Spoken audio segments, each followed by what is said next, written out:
but we're going to get into it. Overcoming the new old you. So yesterday, I touched a little bit on neural pathways, how they are formed and how they control our lives.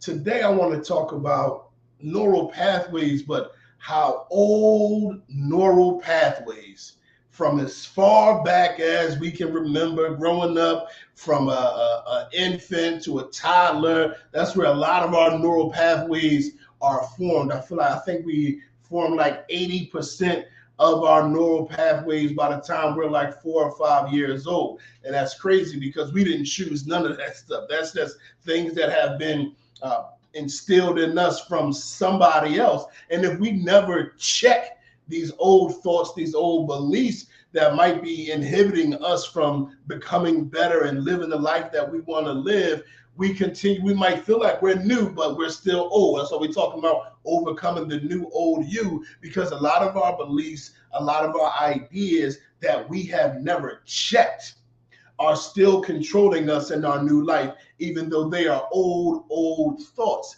And this is one of the things that we always have to, if you don't check, if you have never sat down and checked your thoughts, if you have never sat down and asked, why do I believe this? If you have never sat down and said, why do I think this? Why do I feel this way? You are being controlled by something other than yourself, because you never actually decided who you are. You never actually decided what you believe. It was just a bunch of programming. And wherever you ended up feeling comfortable at, that's where we stay. And anything that challenges our thinking is what they call cognitive dissonance. We will make excuses for why we should continue to believe what we already believe. So all of us have a default setting. So it's not like default like a computer where it was created. Well, actually, it definitely is. It was created, but it wasn't like intentionally created for any particular purpose. It was just created by all of the ideas, all of the thoughts and everything that we have ingested through all of our senses. But our default setting is just a set of beliefs or ideas that are in our mind to make us feel comfortable. So we don't just overload our information, and so we don't just sway from side to side. Every time some new information comes, you jump here, you jump there. Now, you have a default setting that calms your mind, that keeps you cool, and that's sort of your personality. But a lot of times, that default setting can be wrong. It can be things that you believe in your default setting that just aren't true. For instance, my daughter taught my daughter how to ride a bike, taught my daughter how to brush her teeth, taught my daughter how to swing on a swing, taught my daughter how to swim, taught my daughter most of the things that she knew growing up because she was primarily with me. I did not teach my daughter how to tie her shoes. In fact, I have absolutely no clue who taught my daughter how to tie her shoes, because when she tied them in front of me and I asked her, who taught you how to tie your shoes? She said, you did. Now, I know for sure I didn't teach her how to tie her shoes. But since I teach her everything else, her default setting is, my dad taught me. My dad taught me. My dad taught me. Because everything else in her mind. So she completely erased the memory, or her mind erased the memory of who actually taught her, because what was comfortable to her mind is, my dad taught me. Now just take that story and go wherever you want with it. Think about that. What have you erased? What actual truthful information have you erased so you can continue to feel comfortable?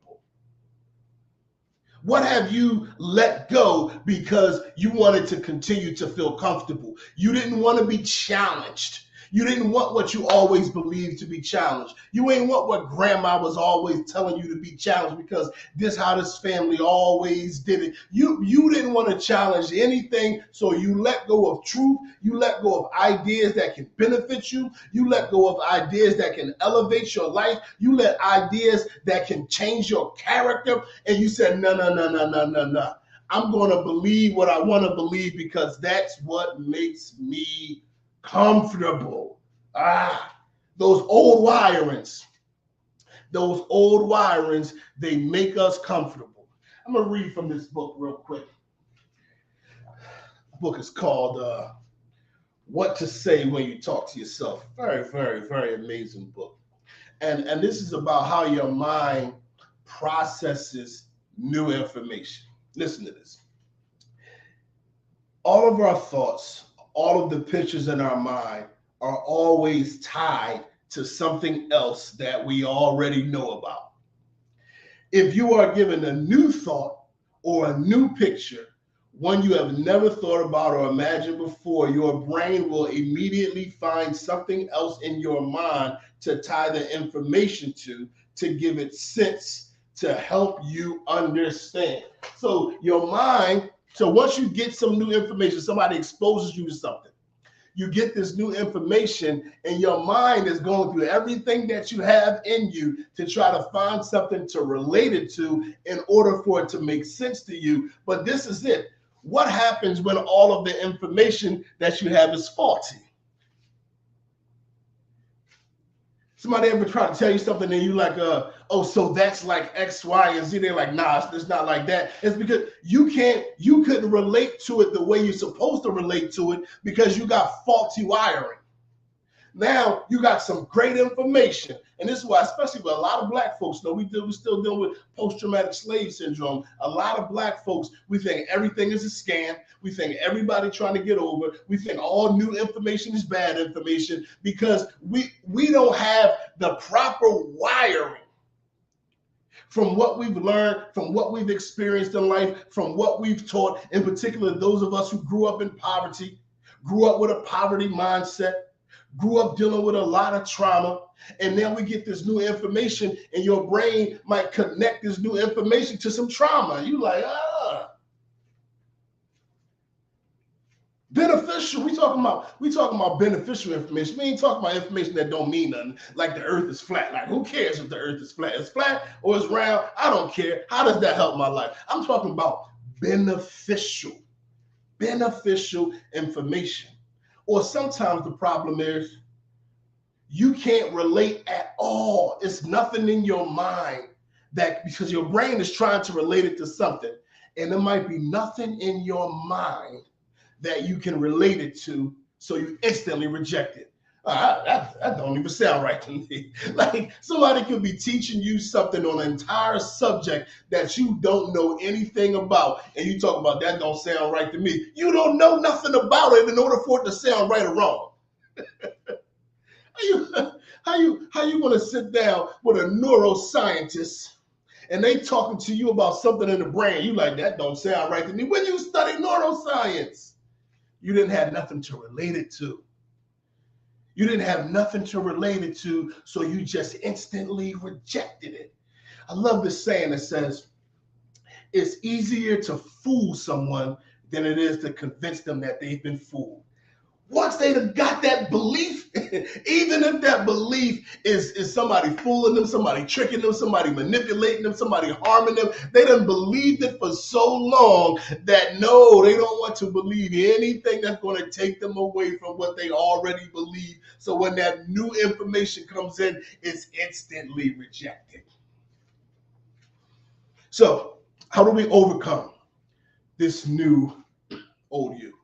And again, I say new, old you because you are not the child that you were. You are not the 10-year-old that you were, the 18-year-old that you were. You're somewhat a new person, but all of your responses are old. You're living what looked like a new life, but every time you have to respond to something, you respond from your old beliefs. So this is what we're going to overcome the old new you and become the new you. And we got to use something that's called metacognition. Now, metacognition is basically, just in layman's terms, thinking about your thoughts. Just thinking about your thoughts. I might have touched on this a little bit yesterday, I don't remember. But have you ever thought about what you think about? Like throughout the day, we have thousands and thousands of thoughts. Do you remember the thoughts that you had yesterday? Do you ever think about what you're thinking about when you look at a painting? Or do you actually sit and think about what you thought about when somebody was giving you some new information, when somebody was exposing you to something? So metacognition is that process of us actually being conscious of what we think, as opposed to just allowing our thoughts run wild. Because when you're not conscious of what you think, your subconscious thoughts, like you can hear those subconscious thoughts, they're in there. That's what's telling you I can't. That's what's telling you I doubt it. That's what's telling you it's too hard. You hear those thoughts, but you're not conscious of them. And when we're not conscious of the thoughts control us. The thoughts manipulate us. The thoughts force us to do certain things because we're not aware of what we're thinking. And when we're not aware of what we're thinking, the subconscious thoughts, and we're going to get into this probably in another video, the subconscious thoughts sit into your autonomic nervous system, and your brain and your autonomic nervous system controls all of your involuntary functions. So you just start, it will literally take your body somewhere. Like, your autonomic nervous system controls your legs. So once you have the thought that I want to walk to the store, your legs just start moving. Like, you don't think, move your left leg, move your right leg, move your left leg, move your right leg. You don't think that. Literally, your autonomic nervous system, once that thought goes deep down into that consciousness, your body just moves without you even controlling it. That sounds crazy, doesn't it? So we have to start to be conscious of what we think. What are these thoughts that are in our mind? Then we have to learn, I'm trying to write this down too, because this is some good stuff. Learn to separate who you are from what you think. Oh, I know that sounds a little crazy. You are not what you think. Now, if you're not conscious of that, you end up being everything that you think, but literally you're not what you think. You can think a million different things. That don't mean that has nothing to do with you. Should I think about the NBA? I am not an NBA basketball player. I am not LeBron James, no matter how much I think about it. I can think a whole bunch of different things. The problem is when these thoughts go unchecked, and and the negative thoughts always have more power than the positive thoughts, because they're typically connected to deeper emotions. So when you feel some kind of pain, when you feel some kind of fear, they typically override the joy that you feel. That's why you can post a post on social media and 100 people can tell you they like it, and then one person say something negative, and that's the only thing you think about because that's connected to a stronger emotion. So I done went on a tangent. Where was I at? So separating ourselves from what we think. So you got to recognize, all right, hold on, no, listen. I am not all of these thoughts that's in my mind. I am me. I am myself. I am the I am in my life. These thoughts are something separate. Now I need to control these thoughts, or I need to recognize these thoughts and do with them what I am wants to do with them, as opposed to letting them control what I do. Is this making any sense? Let's see, can I clarify this even more? If in your consciousness, right, your consciousness of being alive, of being awake, all right, I am here, boom. But then you have thoughts about, I want to be in Jamaica, right? So you're not in Jamaica, obviously. You are where you are. So my consciousness is here. The thought is somewhere else. Now, if I actually want to go to Jamaica, my consciousness, I have to make some plans to actually get there. All right. So when we have these just negative thoughts, right, about who we are, this stuff sounds so crazy, man. When I'm trying to explain it, I'm trying to get it as best as I can. When our consciousness gets connected to these thoughts, in particular with these thoughts of doubt, you might want to go to Jamaica, but you doubt that you could ever do it, or you're so fearful that you won't get on the plane. So now the thoughts is controlling the consciousness when your consciousness should be controlling your thoughts. So separate who you are from your thoughts. Gotta be conscious of this stuff. So the goal, right, is just because I think this doesn't mean it has to control me. That's where we're trying to get to. We want to get to the point where we understand just because I think this doesn't mean it has to control me. So just because I think about fear doesn't mean I shouldn't do it. Just because I think about a doubt doesn't mean I shouldn't try. Just because I think it won't work doesn't mean I shouldn't put a plan together to figure out how to make it going to work. Just because I think this does not mean it has to control me. Now, when you start to do that, operate like that, you are taking control from your default mindset. Because the default mindset just wants to go get comfortable. When you start to say, hold on, let me stop for a second. I'm a big proponent of meditation. When you say, hold on, let me stop for a second. Why am I afraid of this? Is there something in my life that I felt before, and now I feel like just because I fell then, I'm going to fail again? All right. Well, why did I fail last time? Did I even get that shit my all? Did I even really study to actually succeed? Did I really network? Did I really learn from somebody? All right, well, maybe I did all of that, and I fell. Okay. Does one failure actually mean I'm going to fail for the rest of my life? Now we're separating who we are from the thoughts because we're trying to get to that goal. Just because I think it does not mean it has to control me. And we're getting further and further away from that default setting. And like I talked about yesterday, once we begin to change our thinking, we begin to create new mental pathways. And we begin to destroy old neural pathways. Neural pathways. So new info comes in. You have a thought. Boom. What was that thought? So every time you're coming across something new, that's what I want you to do. The moment you come across something new, you are going to have a thought about it. Sit still. Boom. What was that thought? Let's catch these thoughts. Let's grab these thoughts out the air. As soon as that new information come in, is your default setting is going to try to take you there. Your brain is going to try to make you relate to something old. If you can't relate to it, your brain is going to try to reject it in order for you to go back to your default setting. But you want to control that. The moment you have that thought, hold on, what is that thought? So what old thought, if it did connect to an old thought, what old thought did that relate to? What did I relate that to in my mind? And then I want to ask myself, was that old thought beneficial? So now if the old thought wasn't even beneficial, and that's what I related it to, I got to sever it. I got to sever ties from that old thought, and I got to sit with this new information as if I'm a totally new person.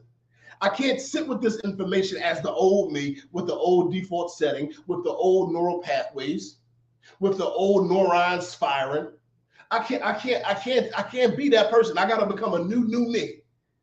Instead of that new old me, I got to become a new me, and I got to sit with this new information as if I'm a totally new individual, because who I am is not my thoughts. I am not my thoughts.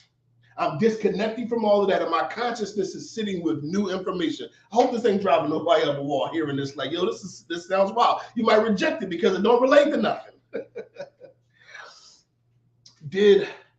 Next thing I want to ask myself is, did I shut the info down because I couldn't relate to it? So now, again, new information coming. Is somebody exposing you to something? Sit still. Boom. What was that thought? I didn't relate to nothing. Didn't feel right to you. It didn't sound right to you, even though you have no knowledge of what sounds right or what sounds wrong. All right, hold on. No. I need to learn some more about this.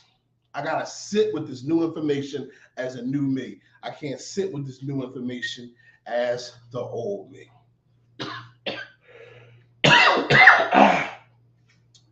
let me separate myself from all of these old thoughts, all of these old mental systems, this old default setting, and give this new information a chance. Y'all might gotta go back and watch this over a couple times. This is some good information.